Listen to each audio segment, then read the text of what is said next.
Titanic II. A name whispered in awe and fear. A behemoth of modern engineering, she cut through the waves, a testament to man's ambition, a steel titan challenging the vast ocean.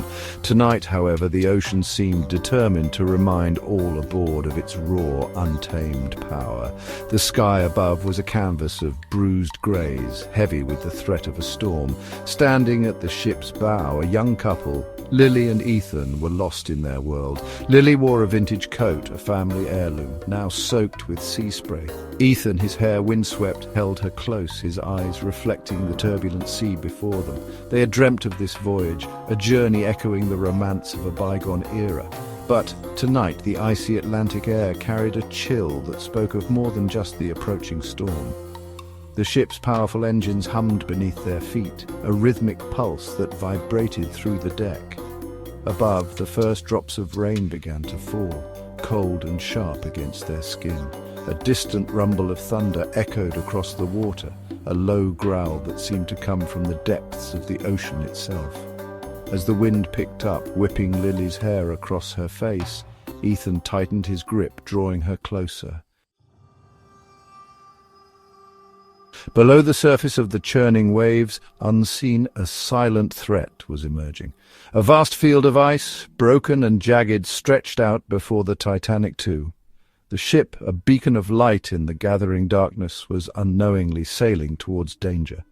Deep within the ship's steel belly, alarm lights began to flicker, bathing the corridors in an eerie red glow. The ship shuddered, a tremor running from bow to stern.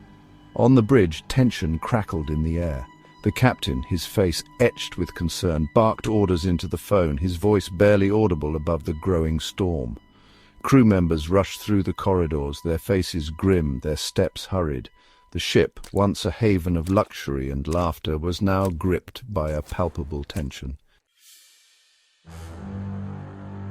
A monstrous wave, taller than any man on board, slammed into the Titanic II, sending a shockwave through the vessel. Water cascaded across the deck, momentarily engulfing Lily and Ethan. Gasping for breath, Lily clung to Ethan, her eyes wide with terror. "Not again," she whispered, her voice trembling with fear. The words, heavy with history and dread, hung in the air. Ethan, his face a mask of determination, tightened his grip on Lily. He knew they had to move, had to reach higher ground. "Come on," he urged, pulling her towards the grand staircase that led to the upper decks. The ship groaned, the sound of metal straining against unimaginable pressure. Through the driving rain they could see lifeboats being lowered, their orange hulls bobbing precariously on the waves. Time seemed to slow. Each step they took, each breath they drew was filled with a desperate urgency. The storm raged around them, a symphony of wind and water. Ice, cold and unforgiving, tore at the ship's hull.